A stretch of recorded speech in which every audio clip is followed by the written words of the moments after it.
Frequency division multiplexing is the topic of this lecture.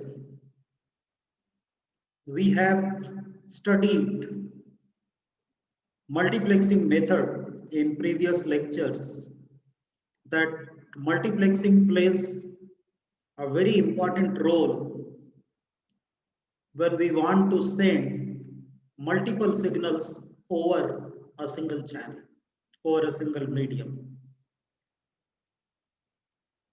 That allows efficient use of bandwidth, the usability, or we can say utilization of bandwidth, that common bandwidth is improved by multiplexing.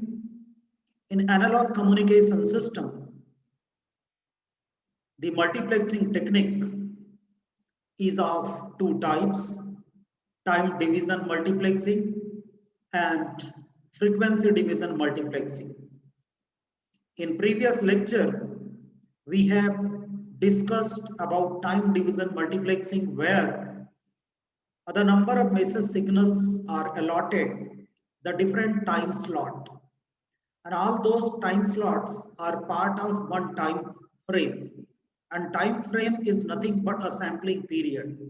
So there is a sampler that is used, and this is why time division multiplexing is mostly used in digital communication system. This lecture is about frequency division multiplexing, where, as its name suggests, the time will remain same, but the division will be made on the basis of frequency. So frequency will be shared, sharing will be done in terms of frequency, not in terms of time, and the time will remain same. So, as we know that multiplexing is used at the transmitting end and demultiplexing is used at the receiving end. Sometimes we call it as mux and demux, multiplexer and demultiplexer. In communication system, we know that whatever process generally is applied at the transmitting end, the exact reverse process is applied at the receiving end. So therefore, the multiplexing is used at transmitter, and the demultiplexer, which is the reverse process of multiplexer, is used at the receiver. So as you can see one diagram here, that multiplexing is a system or a process in which number of signals can be transmitted through a single channel, and how those messages, how those signals are separated at the receiver. Those signals are separated at the receiver by demultiplexing. So module multiplexing is used when the signals are of lower bandwidth and transmitting bandwidth, rather the transmission media bandwidth, the channel bandwidth is large. We have a number of signals, multiple signals. Each signal has narrow bandwidth, lower bandwidth. So all such signals, all such multiple signals having lower bandwidth can be multiplexed together, and they can be transmitted at the same time by allocating some frequency band or frequency value to each channel or each signal. Sometimes in the frequency division multiplexing, all the multiple signals are referred as multiple signals. It does not mean that, or multiple channels. It does not mean that there are many channels.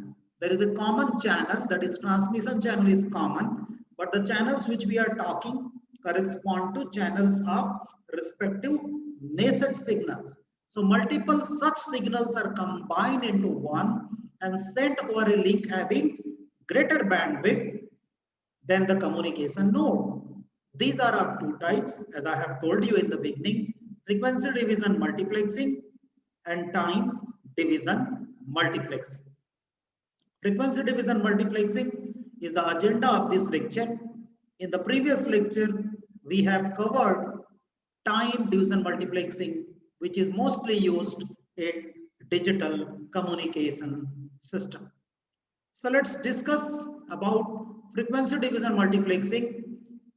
It combines more than one signal over a shared medium, over a common medium that gets distributed among a number of narrow bandwidth signals. These signals and the signals are of different frequencies are combined for simultaneous transmission. Remember, in time division multiplexing, what happens? Each time slot of a respective message or an individual message goes or transmitted, then comes next time slot of next message. It means although the time slot value is less, sampling is very fast, but even then the communication is slightly delayed. It's not concurrent, it's not simultaneous.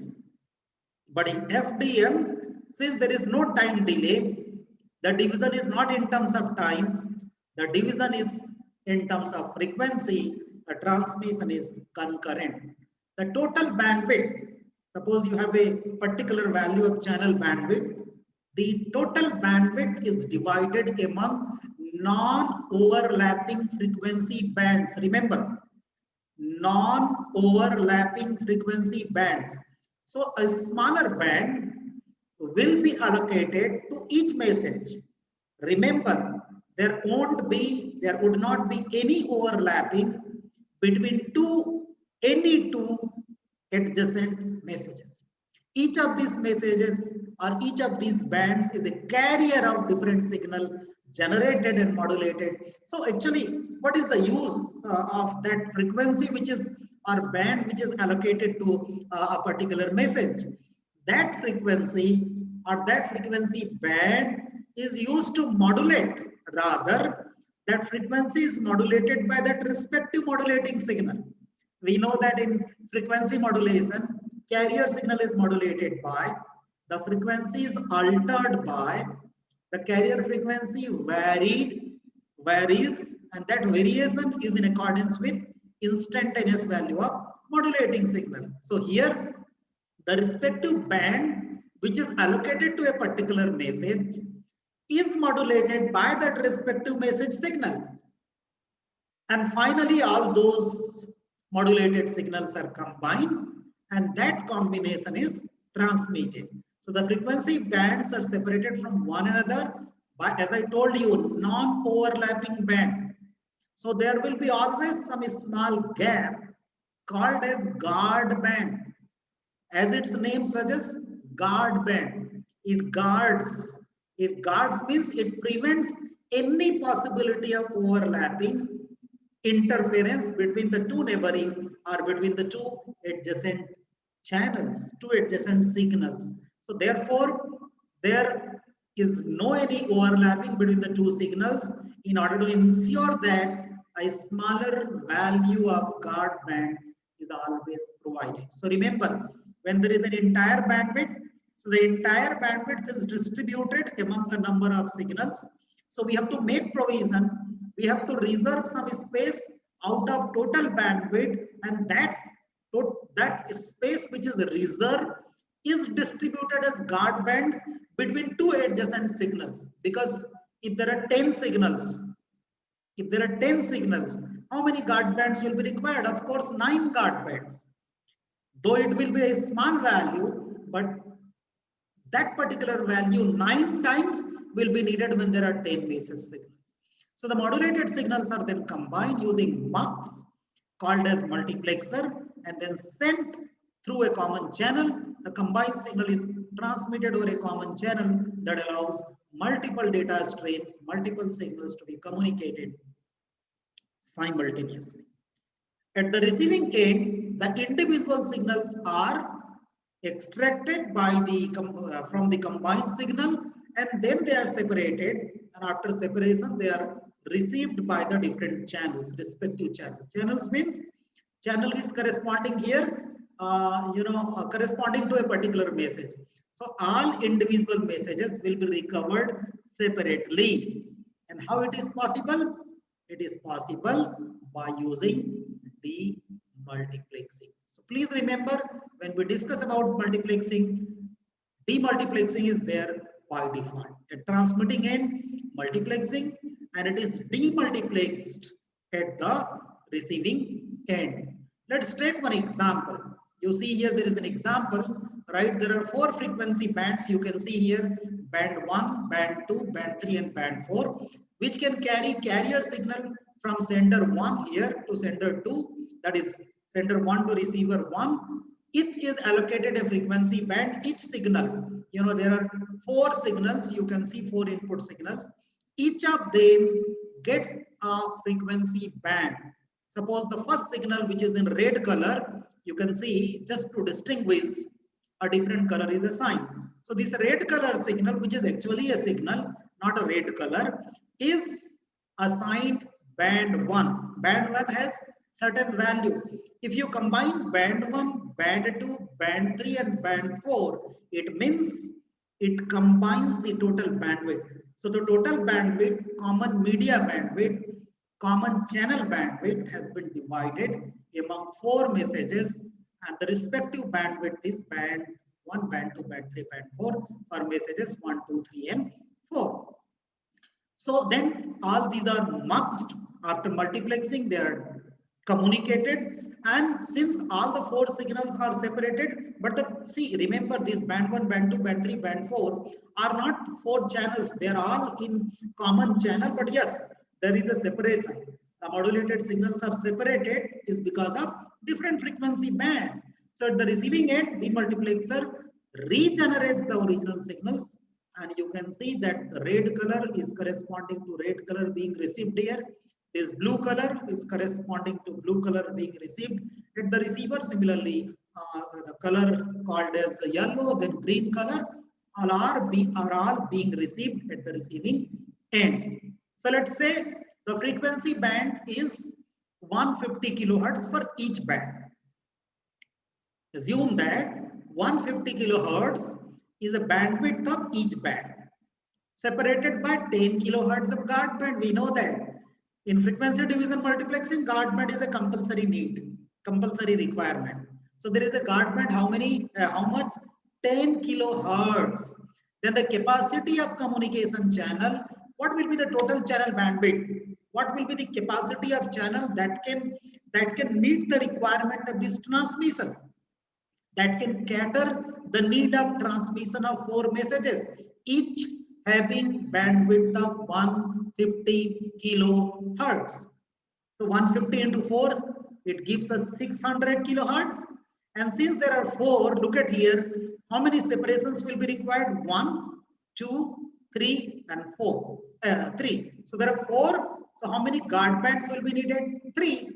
So 3, each guard band duration is of 10 kilohertz. So 10 into 3 is 30 kilohertz plus 600. So look at here, 630 kilohertz will be the total channel capacity that will be distributed among 4 messages which are being multiplexed in a scheme called as frequency division multiplexing. FDM allows sharing of single transmission medium like copper cable or a fiber optic cable sorry, among multiple independent signals generated by multiple users.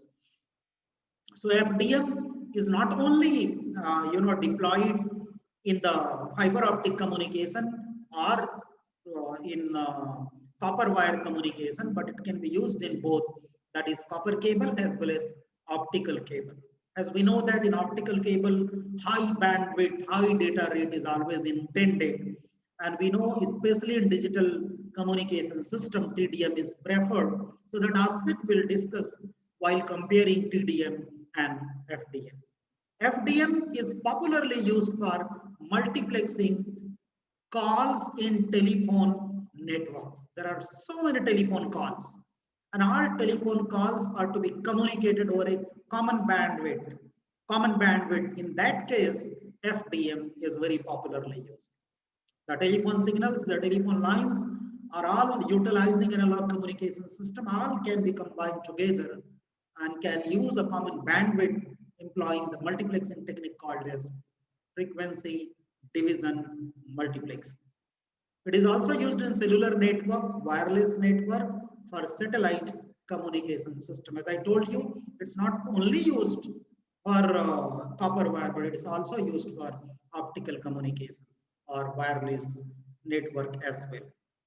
There is one variant of FDM called as orthogonal frequency division multiplexing, called as OFDM, orthogonal frequency division multiplexing. This is a method where channel bandwidth is split into many closed packed subcarriers or narrow band channels of which transmit signals independently using QAM, quadrature amplitude modulation. No need of any guard band, thus a better utilization of available band. The only difference in OFDM is the name is orthogonal. Orthogonal means the components which are divided, they are all orthogonal to each one. And each component means each message, each band, each different band which is allocated to a particular message will be modulated by QAM, quadrature amplitude modulation technique. So by doing so, automatically when all the message signals are modulated by QAM separately, they will have different allocation. And this is why separate guard band is not needed. So that saving is there in OFDM. So there are two main differences between the ordinary OFDM, ordinary FDM and OFDM. That QAM is used, and what is the benefit of using QAM? There is no use of guard band. So therefore, bandwidth saving is there, bandwidth utilization is improved. In fact, in place of the total value occupied by guard band, another message signal could be accommodated. Some more number of messages could occupy the bandwidth which is left by the guard band, which is not actually required in OFDM system. So that is OFDM. Now, as we are discussing about FDM, how does it work? The working is very simple. It involves simultaneous transmission of multiple signals at different frequencies. The different frequencies are called as I told you, channels. That is actually the message channel.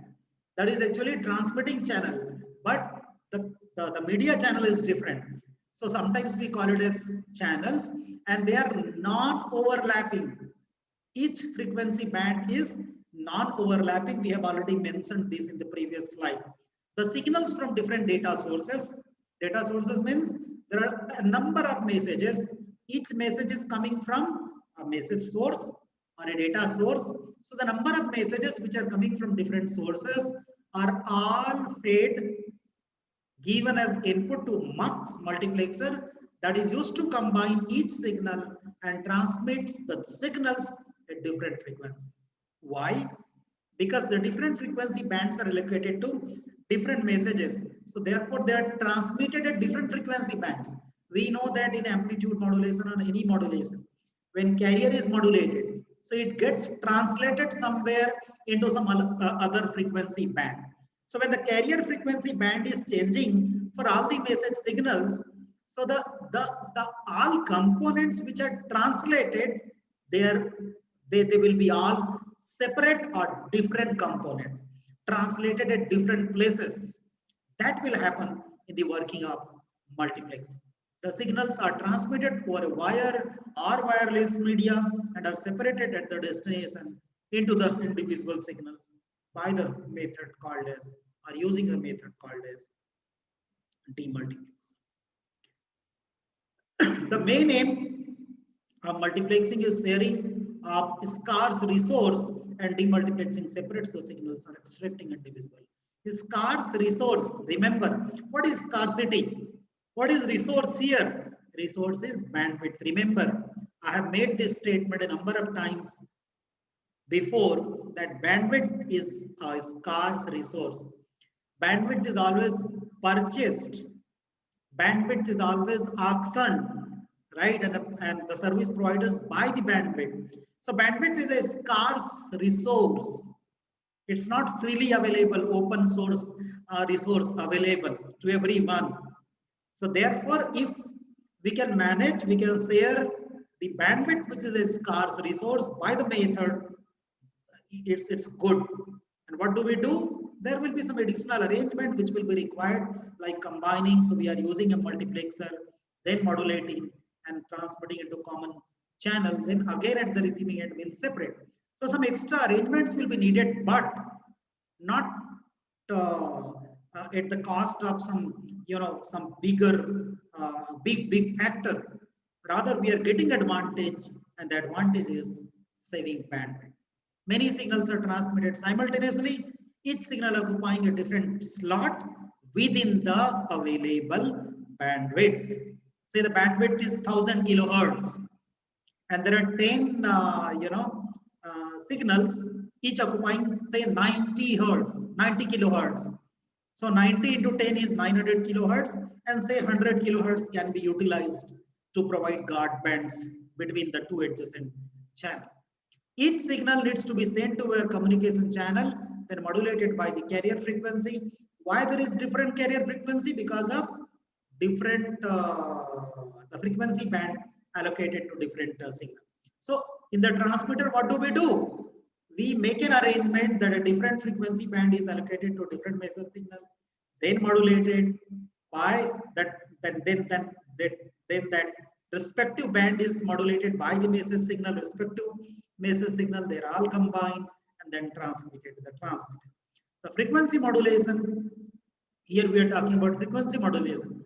These modulated signals are added by using a device called as mixer, which will combine the signals and will generate a composite signal. And the composite signal will be transmitted over the common media, that is common channel. Okay, this is one interesting diagram. You can see here that you look at here modulator 1, modulator 2, modulator 3, modulator 4. Why there are different modulators is because of the type of modulation method or the type of modulator will be same. Is same here. Say all are frequency modulation. So what will happen? All these modulators will work in a similar manner, but providing different carrier frequencies. Look at here, FC1, FC2, FC3, FC4, two signal 1, signal 2, signal 3, signal 4 respectively.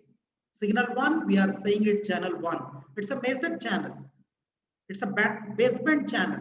Channel 2, channel 3. And you can see here the different frequency which is allocated to different message signal is modulated, and then all modulated signals are combined by using a device called as linear mixer or an adder, and then we generate the composite signal. Remember, how will we do that? How will we separate? Exactly by using a device which can separate all these signals. So we'll use DMUX that will separate all these signals at the receiving end. So this block diagram is the block diagram of transmitter. Now let's study about receiver. At receiving end, what happens? The single composite signal is received by the receiver that passes composite signal through a number of band pass filters. Why it is needed? Why band pass filter was not needed in the transmitter, whereas it is required at the receiver? Because see, in the transmitter, what happens? You have used different carrier frequency.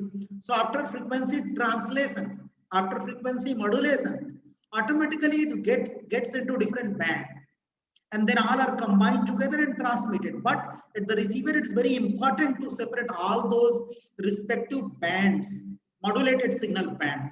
So therefore, the composite signal will be passed to different band pass filters having different range of frequencies. What will be range of that frequencies?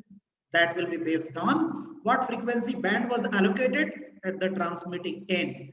And each of the filter has a frequency corresponding to frequencies of the carrier waves.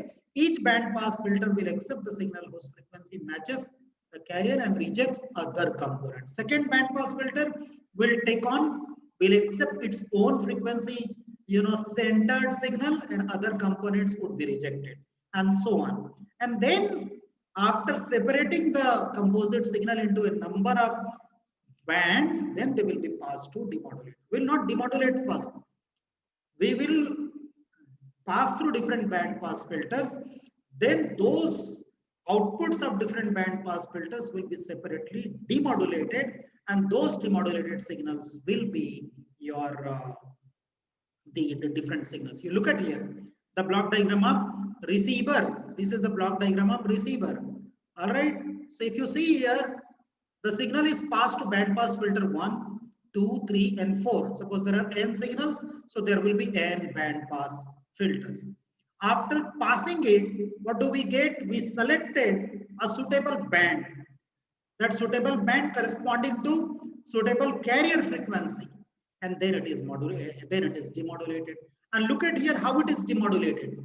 The same carrier frequency will be applied, which was used at the transmitting end, and then you can recover signal 1, signal 2, signal 3, and signal n respectively. So in the block diagram of receiver, what is important is passing through band pass filters, extracting different bands, but these bands are still parts of modulated signal. So those bands need to be, or these bands need to be demodulated, and they are demodulated, and these demodulated different bands, the different signals will be corresponding to different signals, because the carrier frequencies which are supplied to these demodulators are the carrier frequencies which were used at the transmitter as a part of dividing the entire bandwidth in as smaller or narrower bandwidth for different multiple messages. After discussing about transmitter and receiver, as I told you, let's discuss about guard band. As I mentioned you in frequency division multiplexing, there is a band, frequency band, which is allocated to a message, another message, another band, another message, another band. So if you see the modulated signal, see here 100 kilohertz, 100 kilohertz, 100 kilohertz. So 1, 2, 3, 4, 5. You look at here, 5 signals are transmitted, each occupying how much bandwidth? 100 kilohertz. So 100 kilohertz into 5 is 500, but there are 5 signals. You look at here, 10 kilohertz of guard band between each pair of two adjacent signals is provided here. So 1, 2, 3, and 4. So it's 40. So look at here, how much is the transmission channel bandwidth? 540 kilohertz. So the two frequency ranges are separated. Two frequency components are separated. So what is the benefit? Guard band is the small band which is provided between the two bands, two frequency bands, in order to protect against any variation, in order to protect against any overlapping between the two adjacent channels. If there is any overlapping, what will happen? Interference will be caused, that is in each other. In both the side bands, in both the bands, there will be interference. Mutual interference that will cause signal degradation, that will cause signal distortion, and the original signal which will be recovered respectively at the receiving end will no longer be the desired signal. So in order to prevent interference, in order to avoid overlapping, a small band is always provided between the two bands called as guard band.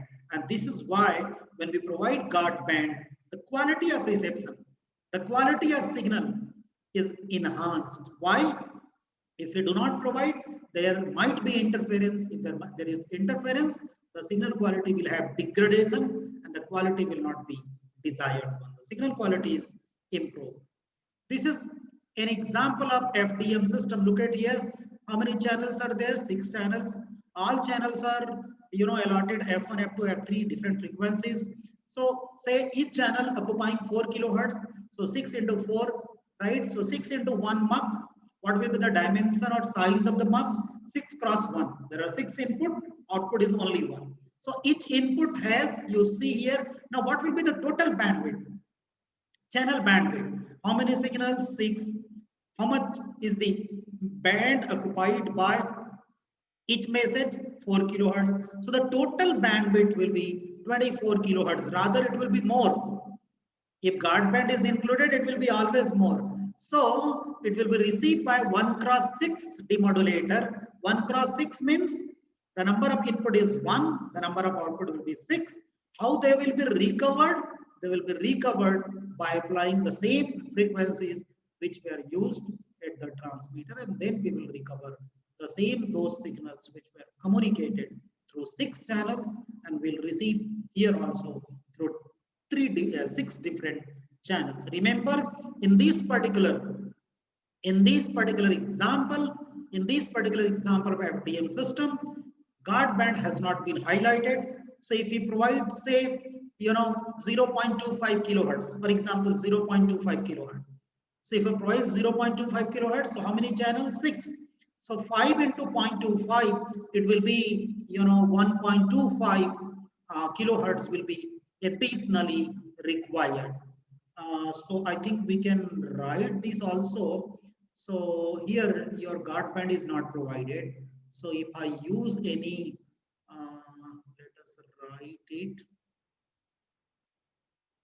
right, guard band, say, so guard band is, say it is 25 kilohertz.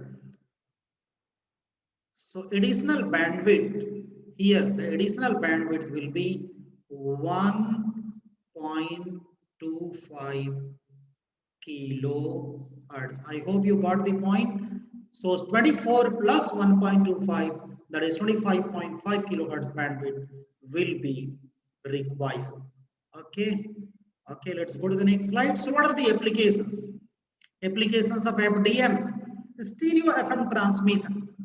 Stereo FM transmission uses this scheme, and they use different, it uses different subcarriers. Generally in a stereophonic system, a stereo transmission system, it's called as left and right channels. There are different channels, one for each speaker. Actually, in stereo transmission, what happens? There are multiple signals. Say there is a musical event. There may be number of musical instruments. There may be number of singers. There may be number of performers. So all those different signals can be modulated, can be multiplexed together. At the receiving end, we'll experience all those individual, when they are combined, and that resulting experience will be experienced as it was communicated. So in such application, FDM can be used. All those messages, all those speakers will be allocated different frequency bands or different subcarrier frequency, modulated and combined, and the composite signal can be transmitted. TV channels, suppose there are TV channels, the signals can be divided into different subcarrier frequencies for video, audio, color, etc. So there is a video. So video signal may be allocated a different frequency band, different modulation method. Audio, different frequency band, different modulation method, all can be combined. DSL, in DSL, digital subscriber line transmission, this uses different subcarrier frequencies for voice upstream and downstream data transmission.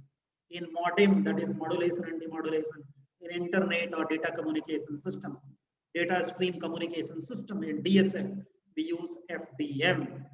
20th century telephone companies used FDM for long distance connections to multiplex thousands of voice signals through coaxial cable system. Even in coaxial cable system, we are now in the age of optical communication. Even in the coaxial communication system, coaxial cable communication system,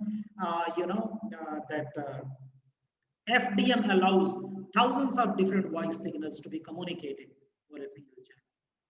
Used also in radio broadcasting, FDM, where we turn our radio frequency signals. All radio stations are coming using all radio stations can be communicated using a common channel. Used in telephone system and helps to transmit multiple phone calls using a single transmission medium. Also used in satellite communication system, and satellite communication system can allow multiple transmission, multiple channels of the data or other information could be communicated. In DSL modem, FDM helps to transmit large amount of computer data for accessing the internet over a single transmission line. I told you that DSL is used for internet, modem communication system where huge amount of data can be communicated. The computer data which is generated can be communicated over the DSL line. So in that type of application, FDM is recommended and used. What are the advantages? Advantages are it does not need any synchronization between transmitter and receiver. In TDM, what is the biggest drawback? In TDM, see, different time slots are same. So there is always time delay. So in order to maintain synchronization, in order to ensure synchronization between the two components, synchronization is always needed. Simple and easy demodulation. So here synchronization is not required. Simple and easy demodulation. Due to slow narrow banding fading, one signal's channel gets affected. Used for analog signals, and a large number of signals can be transmitted over this. Using FDM system, large amount of data can be transmitted than TDM. Large amount of data can be transmitted using as compared to TDM. What are the drawbacks? The drawbacks, it suffers from the problem. There is a problem of crosstalk. If there is a poor, guard band, or still there is a lot of variation between the two adjacent bands. So frequency variation there that may cause crosstalk. Used only when a few low speed channels are desired. Low speed, narrower bandwidth signals are there, multiple signals are there, then only it's employed. And intermodulation distortion also takes place. What happens? FDM facilitates, say in TV, there is audio, there is video. So audio can be modulated by different modulation method. Video can be modulated by different modulation method. All can be combined by the mux and a composite signal can be generated. So between the two types of modulation schemes, the intermodulation, effect that may cause some distortion and interference, that's also possible. That is one disadvantage of your FDM. So let's summarize this lecture. FDM is an important method of multiplexing where multiple signals are communicated using a common channel, using a single channel. Each channel is allocated a different frequency band, and FDM facilitates huge amount of data transmission, and there is no synchronization needed as compared to time division multiplexing. So that's all for this lecture. Thank you.